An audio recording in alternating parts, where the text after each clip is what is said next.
नमस्कार प्रणाम स्वागत बा आदरणीय श्रोता मित्र रेडियो भोजपुरी एफएम 92.8 मेगाहर्ट्ज साथ विश्वभर के साथ www.radiobhojpurifm.com के माध्यम से सुनतानी कार्यक्रम अपन गांव में हमनी के अपन गांव ठाउँ के बारे में विशेष निगरानी रखे के प्रयास करेनी। अपन गांव ठाउँ के बारे में विशेष चर्चा परिचर्चा करे के जनता और संबंधित निकाय सभी पक्ष के जोड़ के और विशेष रूप से कार्यक्रम संचालन करे के प्रयास होखेला। कार्यक्रम के साथ में बानी हम प्रस्तोता अपने सबके दुख सुख के साथी आरजे रुन यादव और टेक्निकली कक्ष से सहयोग कर रहल बानी टेक्नीशियन मित्र श्री पूजन यादव जी।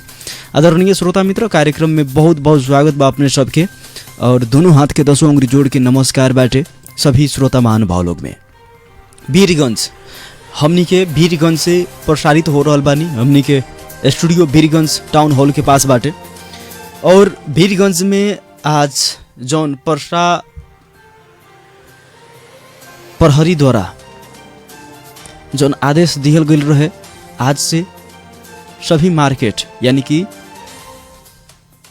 संचालन करे के वो कहीं ना कहीं से 23 गते से ही सभी मार्केट सब खुला भल रहलक ह। आज से बहुत ऐसा आड़ा ऑफिस सभी खुलल रहे लेकिन बिहान से अचानक फिर से सभी ऑफिस और बाजार बंद करे के भी नोटिस आ चुकल बाटे परसा जिला प्रहरी के सूचना के अनुसार। कब खुलता और कब बंद हो जाता जनता के बहुत के तथाह भी नहीं खिलागे सकता। आदरणीय श्रोता मित्र यह जानकारी के साथ साथ हमनी के बहुत सारा चर्चा परिचर्चा अपने के गांव ठाउँ के बारे में करें और हमनी के देश में जौन कहीं ना कहीं से 2017 में ही एमसीसी के बारे में जौन बात चल रहा बाटे और तत्कालीन नेपाली कांग्रेस के सरकार के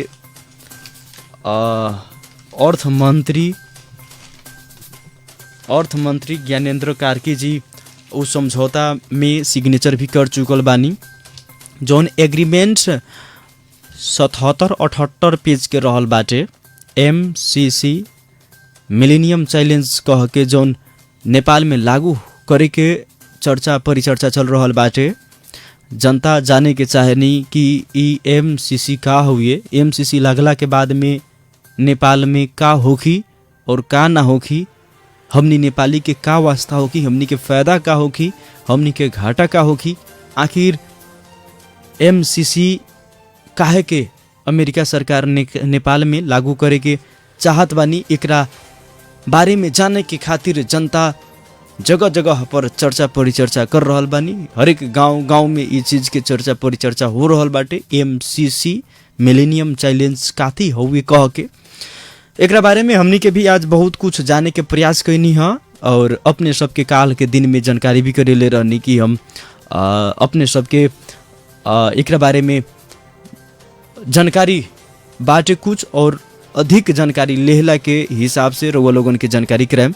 सभी श्रोता महानुभाव लोग से हमनी के जानकारी करावे के चाहे एग्रीमेंट हो चुकल बाटे इंडो पैसिफिक कह के ई बाटे जौन की एग्रीमेंट अपने के 77-78 पेज के रहल बाटे। 77-78 पेज तत्कालीन सरकार 2017 में नेपाली कांग्रेस के रहे और समझौता अर्थ मंत्री ज्ञानेन्द्र कार्की जी सिग्नेचर कर चुकल बानी और इम्प्लीमेंटेशन एग्रीमेंट एगो होकेला जौन 35-36 पेज के बाटे वो भी एग्रीमेंट हो चुकल बाटे और ई जौन कहीं ना कहीं से पश्चिमा इंडो रणनीति नेपाल में लियावे के जौन बात हो रहल बाटे ई रणनीति लागू भइला के बाद में बिहान के दिन में नेपाल के अवस्था अफगानिस्तान इराक और सीरिया जैसन अभी अवस्था में पहुंच चुकल बाटे। बिहान के दिन में नेपाल भी अवस्था में जा सकता। अमेरिका के आर्मी नेपाल में परिचालन करे के नेपाल में अमेरिका के सेना राखे के ई जौन काम बाटे कहीं ना कहीं से बुद्धिजीवी लोग और समाज सेवी लोग ए पर अनुमान लगा रहल बानी कि कहीं ना कहीं से अमेरिका के एगो चक्रव्यूह बाटे जैसन और अगर ई चक्रव्यूह में अगर नेपाल सरकार फंस जाता नहीं तो बिहान के दिन में अनेकों प्रकार के समस्या सब नेपाली जनता के और नेपाल सरकार के भोगटे के भी पड़ी। जैसे कि नेपाल के दोनों साइड में विश्व के शक्तिशाली और बड़ा बड़ा मुल्क अमेरिका, भारत और चाइना बाटे। भारत 3 ओर से नेपाल के 3 ओर से सीमाना जुड़ल बाटे नेपाल के भारत, और एक ओर से उत्तर के साइड से चाइना, ये जौन की दोनों विश्व में सबसे बड़ा देश सब में आवेला। और ये दोनों देश से बिहान के दिन में जौन हमनी के संबंध बाटे, अनेकों संबंध, आर्थिक संबंध, राजनीतिक संबंध, सामाजिक संबंध, ये सब संबंध बिगड़े के भी दिन आ सकता अगर बिहान के दिन में नेपाल में एमसीसी लागू हो जाता था। नेपाल में हमने सब केहू के जानकारी बाटे कि यहाँ ब्लेड से लेके सुन से लेके नून से लेके सुन तक जौन कहल जाला, नेपाल में जौन हमनी के एगो ब्लेड किने नी उ भी चाइना प्रोडक्ट्स ही होकेला या इंडियन प्रोडक्ट्स होला, इंडिया होके ही आवेला नेपाल में। मट्टी तेल, पेट्रोल, डीजल, गाड़ी घोड़ा, हाबी जाबी सब चीज़ नेपाल में कहीं ना कहीं से खाद्यान्न सामग्री सब इंडिया से आवेला। बिहान के दिन में अगर एमसीसी नेपाल में लागू होता ई समझौता, तो बिहान के दिन में इंडिया सरकार भी ऐसा समझौता या चाइना सरकार या विश्व के अन्य देश भी नेपाल से ऐसा समझौता लागू करे के खातिर दबाव बना सकता। और ऐसा अवस्था नेपाल सरकार के बनावे के भी पड़ी और समझौता करे के भी पड़ी। और ये समझौता में अपने के हम जानकारी करावे के चाहेम,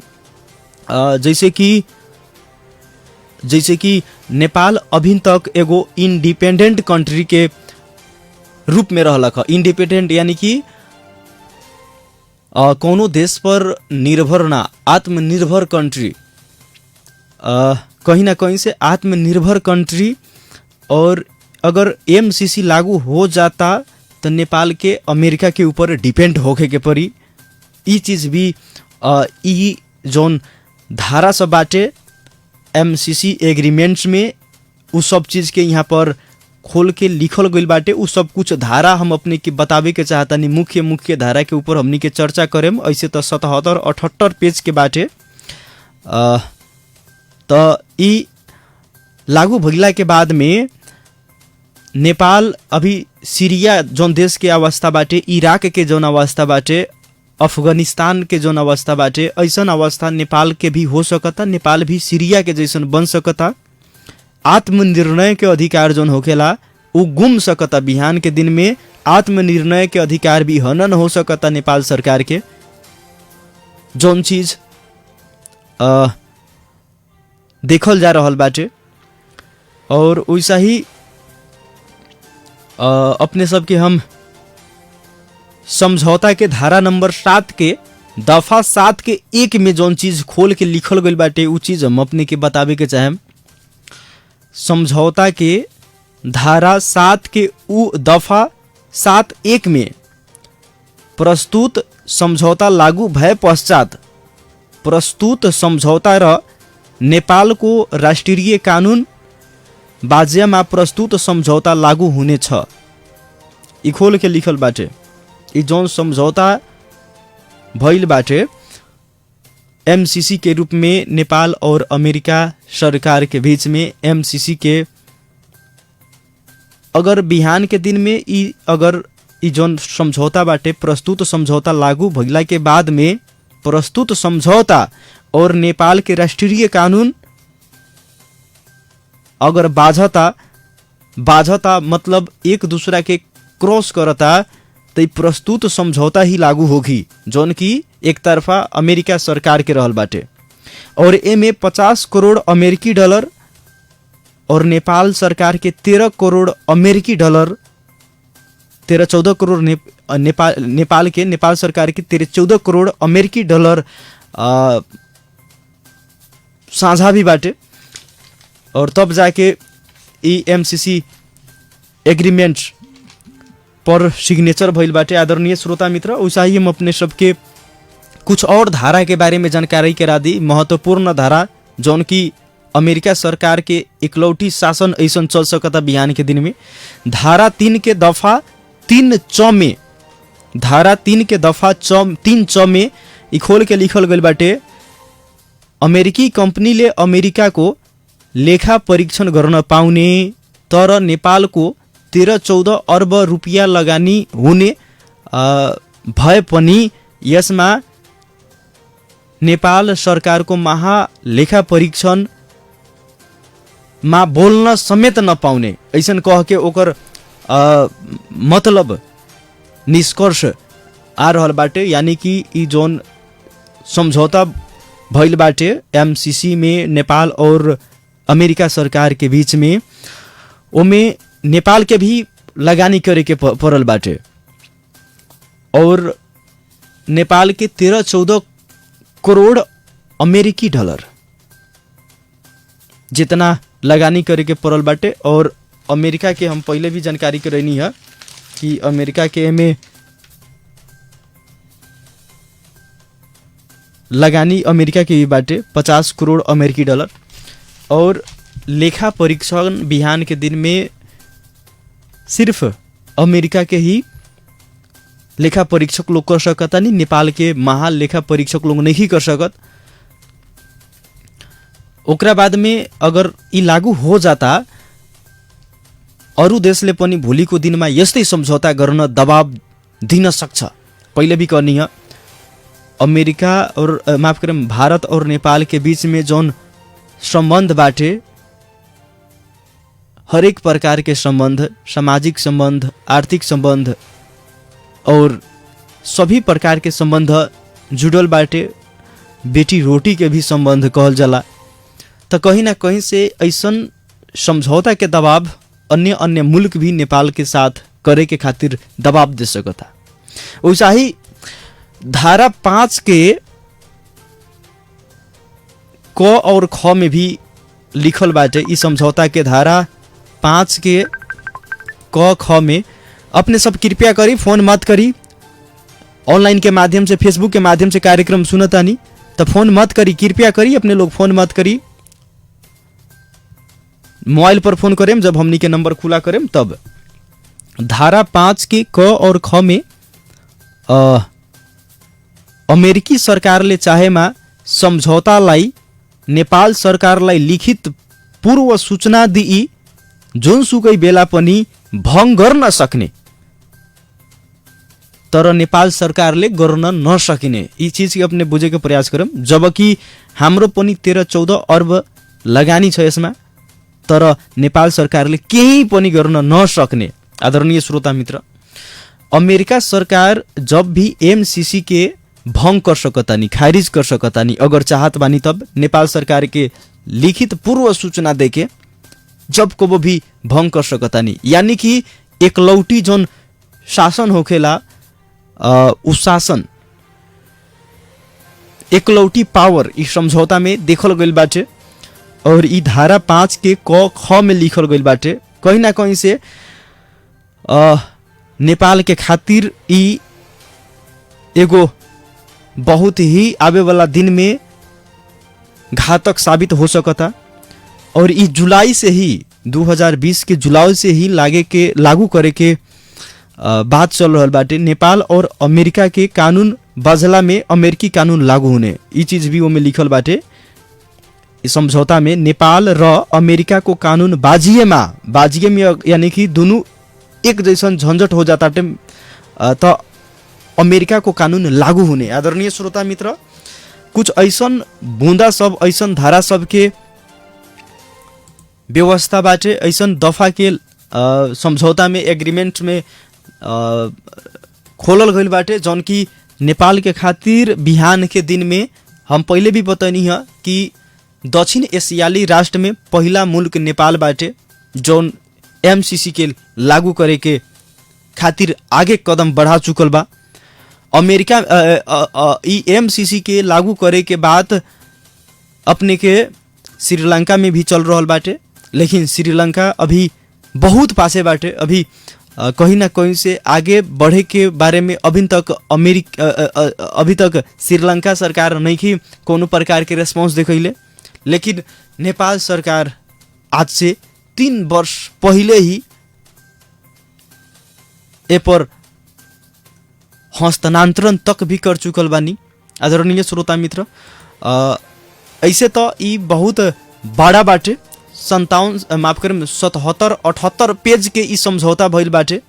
77-78 पेज के MCC समझौता पारित भइल बाटे और एकरा बारे में पूरा डिटेल हमनी के बतावल कहीं ना कहीं से असंभव बाटे। यही से हमनी के कार्यक्रम में अपने सबके फोन कॉल हमनी के जोड़े के प्रयास करें और आज अभी के लेखा बाटे पूरा विश्व भर में ओकरा बारे में संक्षिप्त जानकारी कराएब और सीधा अपने के गांव ठाउँ के बारे में जनता के राय प्रतिक्रिया सलाह सुझाव हमनी के कार्यक्रम में जोड़े के प्रयास करें। जनता के खातिर भी हमनी के नंबर खुला करेनी 98-013-65-013 इ नंबर के माध्यम से कार्यक्रम में सभी जनता सहभागी हो सकतानी और अपन अपन विचार प्रतिक्रिया सुना सकतानी। आदरणीय श्रोता मित्र, नेपाल के ताज़ा जानकारी अपने सबके हम करावे के चाहेब। नेपाल में कोरोना वायरस संक्रमित लोग थप 213 आदमी और आज पुष्टि भइल बानी। 213 आदमी में और कोरोना वायरस पुष्टि भइल बाटे आज। तो जमा संक्रमित के संख्या नेपाल में अब बढ़ के 3448 हो चुकल बाटे। 3450 में 2 गो कमी रहल बाटे, जबकि 13 आदमी के मृत्यु हो चुकल बाटे। 467 आदमी उपचार होके ठीक हो गइल बानी और 2968 आदमी के उपचार चल रहल बाटे नेपाल के आइसोलेशन अवार्ड में। नेपाल में अभी तक जमा 96,205 आदमी के PCR परीक्षण कइल गइल बा और अभी भी नेपाल भर के क्वारंटाइन सब में 1,70,732 आदमी के राखल गइल बाटे, जौन में से अधिकांश भारत से आइल लोग ही बानी और यहाँ लोग के परीक्षण होके के बाकी बाटे। 1,70,732 आदमी क्वारंटाइन सब में बानी। वैसा ही आइसोलेशन अवार्ड सब में 2,968 आदमी के उपचार चल रहल बाटे। 13 आदमी मृत्यु हो चुकल बानी और 467 आदमी उपचार होके ठीक होके घर जा चुकल बानी। आदरणीय श्रोता मित्र, नेपाल के बारे में जानकारी कराते अपने सबके पूरा विश्व के बारे में संक्षिप्त जानकारी करावे के चाहे। विश्व भर में कोरोना वायरस संक्रमित लोग के संख्या 70,13,909 हो चुकल बाटे और जोना में से 4,02,746 आदमी के मृत्यु हो चुकल बाटे। 34,30,736 आदमी उपचार होके ठीक हो चुकल बानी और विश्व भर के 215 गो देश में कोरोना वायरस के महामारी फैल चुकल बाटे। नया आज दिन भर में विश्व भर में 1,047 आदमी के मृत्यु भइल बाटे, जबकि विश्व भर में आज दिन भर में अभी तक के समाचार जो हमनी के प्राप्त भइल बाटे ओकरा अनुसार 44,787 आदमी में थप कोरोना वायरस पुष्टि भइल बाटे विश्व भर में। अमेरिका में मृतक के संख्या 1,12,113 हो चुकल बाटे। संक्रमित के संख्या 19,90,000 हो चुकल बाटे। 20 लाख में 10,000 ही केवल कम बाटे अमेरिका में। दूसरो नंबर पर ब्राजील रहल बाटे। ब्राजील में 36,044 आदमी के मृत्यु हो चुकल बाटे, जबकि संक्रमित के संख्या 6,76,494 रहल बाटे। तेसरो नंबर पर रसिया बाटे। रसिया में मृतक के संख्या 5,859 रहल बा। तो वही तरह से संक्रमित के संख्या 4,67,673 रहल बाटे। चौथो नंबर पर स्पेन। स्पेन में मृतक के संख्या 27,135, संक्रमित के संख्या 2,88,390। पांचों नंबर पर यूके रहल बाटे। यूके में मृतक के संख्या 40,465, संक्रमित के संख्या 2,84,868। इंडिया छठो नंबर पर रहल बाटे। इंडिया में आज थप 11 आदमी के मृत्यु भइल बा। जमा मृतक के संख्या 6,957 यानी कि 7,000 के हाराहारी में होके लागल बाटे और संक्रमित के संख्या भारत में 2,48,228 रहल बाटे। आदरणीय श्रोता मित्र, जबकि भारत में केवल काल 24 घंटा में 300 आदमी के मृत्यु भइल रहे और लगभग 11,000 आदमी में कोरोना वायरस पुष्टि भइल रहे। छठो नंबर पर बाटे। सातों नंबर पर इटली रहल बाटे। इटली 2 लाख संक्रमित के संख्या 2,34,801 रहल बाटे। तो मृतक के संख्या 33,846 हो चुकल बाटे। आदरणीय श्रोता मित्र, पाकिस्तान के रफ्तार भी उत्साही तेज गति में बढ़ रहल बा। पाकिस्तान आज 15 नंबर पर आ चुकल रहनी है विश्व भर में, लेकिन फिर पाकिस्तान के सऊदी अरब जंप करके पाकिस्तान अभी 16 नंबर पर आ चुकल बाटे। पाकिस्तान में आज दिन भर में थप 67 आदमी के मृत्यु भइल बाटे। जमा मृतक के संख्या 2002 हो चुकल बाटे। पाकिस्तान में संक्रमित के संख्या 1 लाख होके लागल बाटे, यानी कि 98,943 हो चुकल बाटे, लगभग 99,000 हो गई। आदरणीय श्रोता मित्र, यह जानकारी के साथ साथ हमनी के अपने सबके स्वागत करें कार्यक्रम में। कार्यक्रम जनआवाज भइला के कारण से हर जगह के बारे में हमनी के जानकारी देवे के जिम्मेवारी बाटे और हमनी के हर जगह के बारे में जानकारी करा रहल बानी। कार्यक्रम में अपने सहभागी हो सकतानी। नंबर हमनी के खुला करे जातानी, नंबर बाटे 98-013-65-013। इ नंबर के माध्यम से सहभागी हो सकतानी। और फेसबुक के माध्यम से कार्यक्रम हमनी के सुनतानी, तो फेसबुक के माध्यम से भी अपने सब अपन अपन विचार कमेंट्स बॉक्स में लिख सकतानी। अपने सबके विचार हमनी के पढ़े के प्रयास करें। कार्यक्रम में नासिम अख्तर जी भैया अपन व्हाट्सएप नंबर भेज दी। हमनी के व्हाट्सएप नंबर 00977 ओकरा बाद में 98-013-65-013 नंबर के माध्यम से हमनी के व्हाट्सएप के जरिए आ सकतानी। नमस्कार। हेलो नमस्ते सर। नमस्कार, स्वागत बा कार्यक्रम में। अपने के कहाँ से के बनी? अपने कालिका माई गाँव पालिका भेड़ियारी से। कालिका माई गाँव पालिका भेड़ियारी से। नाम कथी भइल अपने के? नाम बतावल जाओ। रुखसाना खातून पहचान। अफसाना खातून। रुखसाना खातून। जी जी, कहल जाओ का कहे के चाहतानी? कब से कार्यक्रम सुनतानी अपने? जोरी से। जी जी, कहल जाओ का कहे के चाहतानी? अपन विचार राखी। और जो हमनी के एमसीसी लागू होता, तो इस समझौता ठीक बाटे। ई तो अमेरिका सरकार कबो हमनी के देश पर कुछ भी कर सकता। जी जी जी, ओकरे बारे में हमनी के चर्चा परिचर्चा करत रहनी है। कुछ ज्यादा समय वही में खर्चा भइल। तो सर तो ऊंचाई जब हमनी के देश पर कुछ कर सकता। सीरिया में तो वैसे ही होखेला ना। हेलो। हाँ, हेलो। इराक और सीरिया में तो वैसा ही होला नो। हर हमेशा उहे समझौता के लेके उ लागू हो चुकल बाटे वो देश में। अब हमनी के फायदा कथी बा? फायदा कथी बाटे अब एकरा बारे में तो अब नेपाल सरकार ही बताई कि फायदा काथी बाटे कि एकर लागू होता। लेकिन हाँ, पैसा मोट रकम आइल बाटे नेपाल में। तो नेपाल तो देला बा 13-14 जी जी जी जी जी। चलिए, बहुत बहुत धन्यवाद रुखसाना खातून जी, कार्यक्रम में सहभागी भइनी। नमस्कार। आदरणीय श्रोता मित्र, भोजपुरी FM 92.8 मेगाहर्ट्ज के माध्यम से कार्यक्रम सुनतानी। कार्यक्रम के साथ में बनी प्रस्तोता आरजे रोन। अपने सभी कार्यक्रम में सहभागी हो सकतानी। 98-013-65-013 स्टूडियो नंबर बाटे। हेलो, नमस्कार। नमस्कार जी, स्वागत बा कार्यक्रम में। अपने के कहाँ से के बनी सर? अपने के भी स्वागत, अपने के टेक पार्टनर के स्वागत, संपूर्ण भोजपुरिया रेडियो सुनने वाला श्रोतागण लोग के भी स्वागत।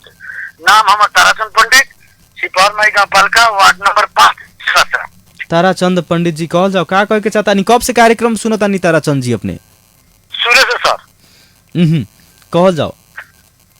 जी, सबसे तो पहले एने रुपया बड़ा पकड़ा रहल बा सर। कौन चीज?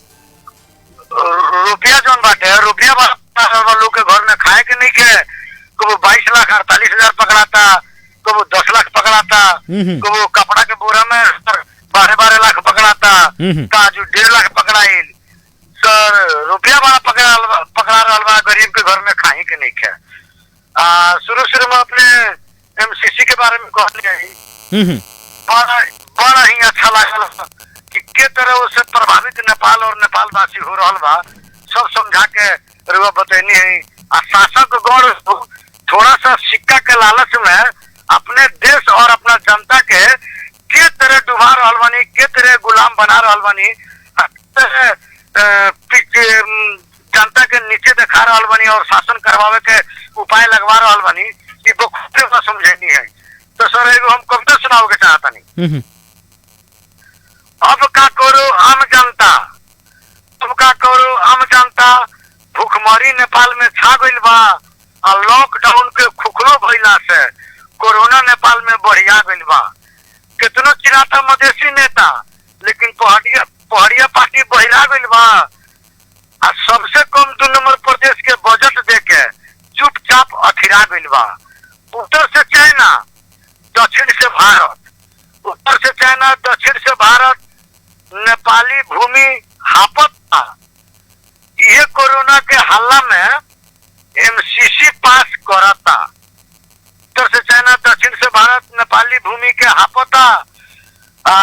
ये कोरोना के हल्ला में एमसीसी पास करता।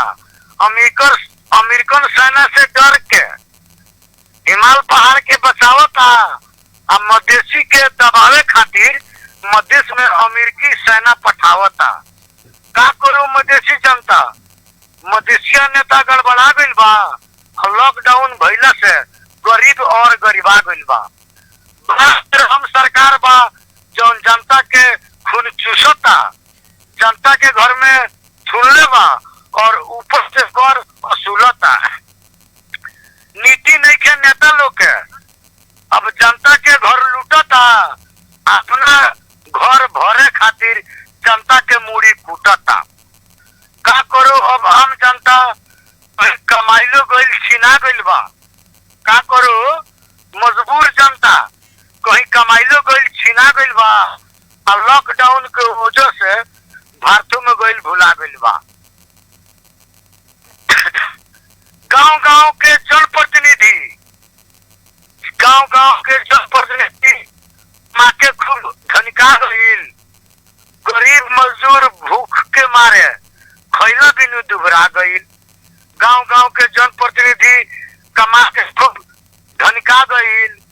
मजदूर गरीब भूख के मारे खैला बिनु दुबरा गइल। गाय भैंस बकरी मुर्गा गरीबन के बिका गइल। खेत बाड़ी पर कर्जा लेके कई साल पछुआ गइल। अब का करो मधेसी जनता? फूट हाथ से छीना गइल बा। आ दारू मांस खैला के वजह से अधिकार सबकर छीना गइल बा। कमाई धमाई होइले नइखे, लेकिन किस्ता वाला आवता। कमाई धमाई होइले नइखे, लेकिन किस्ता वाला आवता। आ जे किस्ता नइखे तीरत ओकरा पर एक्स्ट्रा ब्याज लगावता। कमाई धमाई होइले नइखे, लेकिन किस्ता वाला आवता। जे किस्ता नइखे तीरत ओकरा पर एक्स्ट्रा ब्याज बढ़ावता। पेट देखो किस्ता देखो, पेट देखो कि किस्ता देखो। जनता रात दिन सोचता। आ तीनों सरकार कुछ करत नइखे। तीनों सरकार कुछ करत नइखे, गिद्ध लाइन नोचता। तीनों सरकार कुछ करत नइखे, गिद्ध लाइन नोचता। अब का करो आम जनता? अब का करो नेपाली जनता? सरकारों भ्रष्ट हो गइल बा। अब ये लोग से देश न चली, अत्याचार बहुत बढ़िया गइल बा। अब ये लोग से देश न चली, अत्याचार बहुत बढ़िया गइल बा। तो सच्चे बतिया कहस तारा चल, सच्चे बतिया कहस तारा चल। अरुण यादव जी खिसिया तानी। सच्चे बतिया कहस तारा चल तो अरुण यादव जी खिसिया तानी। अब विक्रम जी कविता पर मंद मंद मुस्कातानी। भोजपुरिया एफएम के माध्यम से जनता खूब गदगदातानी। आ जन प्रतिनिधि बेशरम बा, राशन अपने खातानी। अब का करो आम जनता? ताराचंद के भी राशन ओरा गइल बा। आ लॉकडाउन के भइला से अरुण जी भी घर में लुका गइल बा। अब का करो आम जनता? भूखमरी नेपाल में छा गइल बा। आ लॉकडाउन खुखलो भइला से कोरोना नेपाल में बढ़िया गइल बा। जी नमस्कार। बहुत बहुत धन्यवाद ताराचंद पंडित जी, कार्यक्रम में सहभागी भइनी। अपन रचना के माध्यम से अपन कथा व्यथा, अपना गांव ठाउँ के बारे में सब चीज देश के बारे में समेट के बताइनी जेकरा खातिर नमस्कार। नमस्कार जी। नमस्कार आदरणीय श्रोता मित्र, हमने के कार्यक्रम में व्हाट्सएप के जरिए केहू श्रोता रहनी। अब सोचूंगा कि बहुत देर से होल्ड में रखला के वजह से फोन काट के वहाँ के जा चुकल बानी। थोड़ा देर होल्ड में अपने सबके रहे के पड़ी। नमस्कार। हेलो, अपने के बगल में रेडियो बजता सर, साउंड कम करके बात करिए अपने। हेलो नमस्कार। नमस्कार, स्वागत बा कार्यक्रम में। कहाँ से के बनी अपने? जी, हमरा जिला शीतलपुर से बनी। शुभ नाम? श्री नारायण राम। श्री श्री नारायण राम श्री नारायण राम जी। जी। कब से कार्यक्रम सुनता नहीं श्री नारायण जी? और अपने रौतहट के शीतलपुर से ही बानी? जी बहुत देर से कार्यक्रम सुने जानी। वहाँ पर रौतहट के शीतलपुर में कैसन हमनी के रेडियो के प्रसारण बाटे, कैसन सुनाई पड़ता? जी बहुत अच्छा बा, बहुत बढ़िया सुनाई देता। फ्रेश पकड़ा था वहाँ पर रेडियो में? जी बहुत फ्रेश सुनाई देता। सर अपने तनका रेडियो से दूर हो जाए, रेडियो अपने के बगल में बजाता है, रेडियो से 10 कदम दूर जाके बात करें, बढ़िया से बात होके पाई। शिव नारायण सर। जी जी जी जी जी कहल जाओ, अपने जब शुरू से सुनिए तो बहुत सारा बातचीत सुन लो होके, अपन विचार रखी। बहुत अच्छा लागल है के कार्यक्रम जी, जौन भी एमसीसी के बारे में भी जानकारी कैली, बहुत अच्छा लागल। जी जी तो अब संभव नहीं है कि पूरा ओकरा बारे में बता सकी, ऐसे हम भी पूरा ना पढ़ सकनी है, लेकिन जौन धारा सब बाटे बहुत ऐसा धारा पर हमार ध्यान गईल है, वो देश के खातिर कहीं ना कहीं बिहान के दिन में बहुत ही घातक साबित होगी। और आज जौन इराक और सीरिया के जौन अवस्था बाटे, हर हमेशा जौन सीरिया के साथ वार्तालाप होखेला, इराक में जौन काम होकेला, वैसा ही अफगानिस्तान भी एमसीसी से पीड़ित मुल्क सब बाटे। बिहान के दिन में नेपाल में भी अमेरिकी सेना के शासन चल सकता, आत्मनिर्णय के अधिकार गुम सकता, नेपाल सरकार के कुछ भी करे के पड़ी में परमिशन लेवे के पड़ी अमेरिका सरकार से, कहीं ना कहीं से ऐसा चीज के व्यवस्था एकलौटी व्यवस्था कइल गइल बाटे। जी जी और बाकी तो 78 पेज में बाटे, 77-78 पेज में बाटे एग्रीमेंट्स भइल, और ओकरा बाद में इम्प्लीटेशन एग्रीमेंट एगो अलग होला, उ 35-36 पेज में होकेला। तो हमनी के बुझ सकता नहीं कि एगो औंठा के साइन करा लेला से आदमी के रोड छाप बना देवेला, रोड पर ले आ देवेला। 77-78 पेज में काथी काथी समझौता में बाटे, 35-36 दोसर एगो पेज बाटे, वो में काथी काथी बाटे। ये सब चीज के बारे में पढ़ल जाए तो बहुत चीज भी बा। जी जी राखी अपन बात। जी सबसे पहले जी अपने के जे कविता लेके आ रहा है, उनका लेल बहुत बधाई हम देवे के लेल फोन लगाइली है जी। चलिए बहुत बहुत धन्यवाद ताराचंद पंडित जी के, अपने के धन्यवाद देने जी खातिर। बहुत अच्छा लागल उनकर जे रचना रहा है, उनकर लेल हम विशेष करके फोन लगाई। चलिए बहुत बहुत धन्यवाद श्री नारायण राम जी, नमस्कार, शुभ संध्या। जी नमस्कार। नमस्कार आदरणीय श्रोता, अगला कॉल व्हाट्सएप के जरिए जुड़े। नमस्कार। हेलो नमस्कार भैया। जी नमस्कार, स्वागत बा कार्यक्रम में। अपने कहाँ से के बोलो तनी? पेटा गांव पालिका वार्ड नंबर 13 हाल दोहा कतार से बोला था। अभी दोहा कतार में बानी। शुभ नाम कथी भइल अपने के? अब्दुल्ला अंसारी। अब्दुल्लाह अंसारी जी, कार्यक्रम सुनता नहीं दोहा कतार में अपने? जी डेली सुना नहीं। का कहे के चाहता नहीं? वह के कथी कहल जाओ ना कहल जाओ, अपना नेपाल के हाल खाली लोग खाओ पकाओ में लागल, वो लोग जे भी जीतल बस से का कहल जाओ। क्वारंटाइन के हाल देखते बानी, एगो अभी नया आ गल एमसीसी, अलगे ही लहर बा। का कहल जाओ नेपाल के बारे में, कुछो शब्द नहीं के कहेला, बुझी नहीं। दुखित बानी यहाँ लोग के रवैया देखला के बाद में बहुत दुख लागत है। अपने लोगों के माध्यम से सुनल जाता है नेपाल के हाल, बहुत ही दुख लागता। यहाँ के स्थिति देखल जाता, अपना नेपाल के स्थिति देखल जाता, जमीन आसमान के फर्क बाटे। क्वारंटाइन के ही मिला ली, चाहे यहाँ के टेस्टिंग के मिला ली, कोरोना टेस्टिंग के ही मिला ली, यहाँ वहाँ के देखल जाता, जमीन आसमान के फर्क बाटे। आदमी अपना यहाँ मर जाता है तब ओकर कोरोना टेस्ट होता है। का हमनी के जनता के पैसा लेके भी जनता के कोनो सुरक्षा नहीं के, कोनो ऐसा मतलब कुछ भी नहीं के जनता के अपने नेपाल में कर तीरत आदमी नु, वही कर से हमनी के खाए के नहीं के मिलत। वे जनप्रतिनिधि लोग जीतल बा, हमनी के कर से वो लोग गाड़ी किनाता, वो लोग सैलरी मिलता, हर चीज वो लोग के हमनी के सैलरी हमनी के कर से चलता। हमनी के आज समझी के अल्लाह ना करे कि केहू के कोरोना लग जाता, चाहे केहू के शक हो जाता, वो क्वारंटाइन में रहता, ओकरे के केहू देखे नहीं के जा, खाना नहीं के मिलत बराबर। हमने तो देखे नहीं की सावत, लेकिन अपने ही लोगों के माध्यम से आदमी सुनता है। यहाँ के क्वारंटाइन के देखल जाता है, का कहल जाओ, यहाँ के क्वारंटाइन में हमनी के अपन हमर साला गल बड़न, यहाँ चप्पल, टूथपेस्ट, ब्रश, टावल, ओढ़ना बिछावना हर चीज नया मिलता अपने के। हर चीज A to Z अपने के जोन भी यूज के चीज बानो उ नया मिलता अपने के। खाना 2 टाइम अपने के जितना खाए के बा, एगो पार्सल में अपने के पेट भरी एगो, 2 में पेट भरी 2 गो, 4 गो में पेट भरी 4 गो। यहाँ कोनो रोक टोक नहीं है। खाना रखल बाटे अपना मर्जी से उठावे के बा, खाए के बा।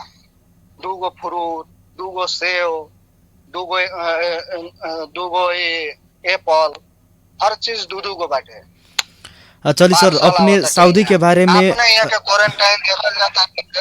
देखी कितना इतना दुख लागत है भैया कि हमनी कौना माने कैसन देश में आदमी जिये ताटे कि जनता के वो माने सुरक्षा नहीं के होके सब मर जाता आदमी, तब ओकर कोरोना के टेस्ट होता है। इससे दुर्भाग्य बात कौन अब तो गांव में बजट टेस्टिंग बढ़ावे के चलत बजट पचावे के खातिर फिर रोड रास्ता पैड़ा पर माटी गिरावे के काम भी शुरू हो गइल बाटे, जबकि एगो क्वारंटाइन के लोग के खाना नहीं खिला सकत यहाँ लोग।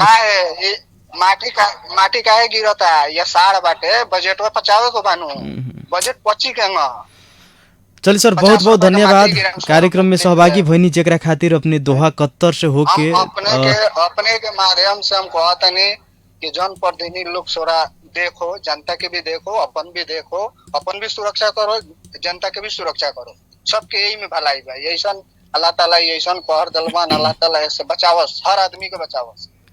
बहुत बहुत धन्यवाद अब्दुल्ला हसन, नमस्कार।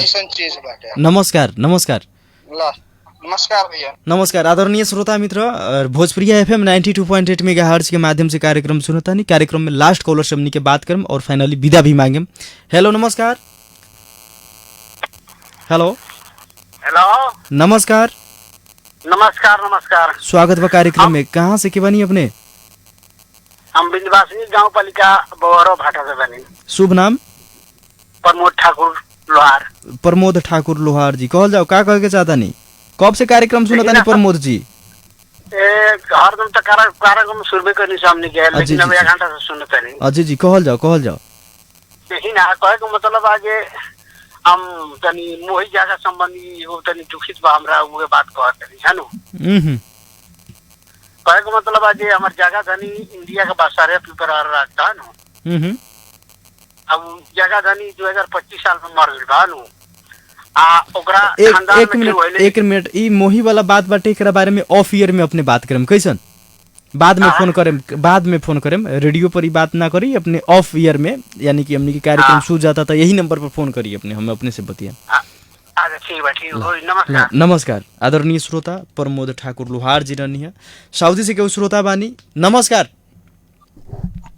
हेलो अस्सलाम वालेकुम जी। वालेकुम सलाम, स्वागत बा कार्यक्रम में। कहाँ से के बोलता नहीं अपने?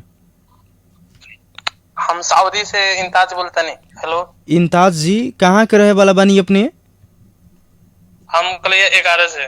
कलिया 11 से। फिलहाल सऊदी में कितना साल से रह रहल बानी सऊदी में अपने? हमनी के यहाँ हम 4.5 साल से बनी सऊदीया में। अच्छा, अभी कितना देर से कार्यक्रम सुनता नहीं अपने? अपने के कार्यक्रम जब से स्टार्टिंग बात तब से सुनल जाता। चलिए ओकरा खातिर धन्यवाद। अब अपन विचार राखी, क्या कहे के चाहता नहीं, क्या अपने के बात का विचार बाटे, सब चीज रखी अपने। हम के ये कहे के बाटे कि जे अभी कोरोना के लेके आदमी सब के लिए वहाँ नेपाल में देखल जाता समाचार में सब चीज में, तो बहुत जगह वैसे बाटे कि आदमी के खाना पीना बढ़िया से नहीं मिलत, वो लोग के जोन भी वो लोग के संसाधन बाटे वजह से नहीं के होकर। ये बाटे कि जे भी केहू ये सब राखत बाटे वो लोग के बढ़िया से देखभाल करके अच्छा से राखो। आई तो न्यूज में सुनल जाता है कि जे आदमी मरला के बाद में कोरोना टेस्ट होता है, ये तो बहुत दुख के बात बाटे। ऐसे ना होके के चाहिए। चलिए बहुत बहुत धन्यवाद। और सऊदी में भी कोरोना के कहर तीव्र गति में बाटे, विश्व के 15 नंबर पर अभी रहल बा, लाखों आदमी वहाँ पर भी संक्रमित बानी। रउआ लोग भी सुरक्षित रहे वहाँ पर, कैसन सावधानी अपना के रहे? चलिए अपने लोगन, हाँ अपने लोगन के दुआ बा कि जे हमनी सब अच्छा बानी सनिया। लेकिन यहाँ सऊदी सरकार में तो अभी कोरोना के बहुत अच्छा भी इलाज हो रहल बाटे, बहुत अच्छा, लेकिन यहाँ पे रिजल्ट निकल रहल बा। चलिए बहुत बहुत धन्यवाद सर। सऊदी में 72,000 आदमी 72,817 आदमी के ठीक भी हो गइल बानी। हाँ 1,01,000 आदमी में, तो वहाँ पर रिकवर्ड बहुत ज्यादा भइल बाटे, उपचार बढ़िया चल रहल बाटे। ई समाचार हमनी के प्राप्त हो रहल बाटे, धन्यवाद बा। और लेकिन सावधानी से रहे के पड़ल, सुरक्षित रहे के पड़ल। सऊदी में आज 36 आदमी के और मृत्यु भइल बा, 3,000 आदमी में नया संक्रमित पुष्टि भइल बाटे। तो सही से बढ़िया से रही अपने लोग, तनका से बाहर भीतर ना करी। अगर वैसन जाता नहीं आवता नहीं तो सावधानी ना घटे अपने लोग के, ये कहे सभी विदेश में रहल जे भी जनता सुन रहल बानी कार्यक्रम हुआ, सभी श्रोता लोग से। हाँ सर, बहुत अच्छा कहानी। और ये बात बाटे कि यहाँ सऊदी सरकार जो हमनी के यहाँ आदमी सबके बाटे ना इलाज करेला बहुत कुछ कैले बा, बुझनी की ना, बहुत अच्छा से सब केहू के, आम आदमी हो को या चाहे सऊदी के हो को चाहे केहू के भी हो, सबके एक हिसाब से देख रहा बा, बहुत अच्छा से सबके बढ़िया से इलाज कर रहा बा। बाहर से भी डॉक्टर मंगैले बा, हर एक चीज बहुत अच्छा से सब। चलिए बहुत बहुत धन्यवाद इम्ताज जी, कार्यक्रम में सहभागी भइनी, जेकरा खातिर अपने सऊदी के बारे में जानकारी करनी बहुत बहुत धन्यवाद। नमस्कार। नमस्ते। आदरणीय श्रोता मित्र, कार्यक्रम के निर्धारित समय समाप्त हो चुकल बाटे। भोजपुरी एफएम के बैठक और मीटिंग से पास भइल बाटे कि हमनी के 45 तक ही कार्यक्रम चलाएम, 45 से कबो 50 भी हो सकता। और आज के एपिसोड से छुटे के चाहेम, रात 9 बजे आवतानी कार्यक्रम के साथ। सुनत रही रेडियो भोजपुरी, बजावत रही 92.8। नमस्कार, प्रणाम, शुभ संध्या।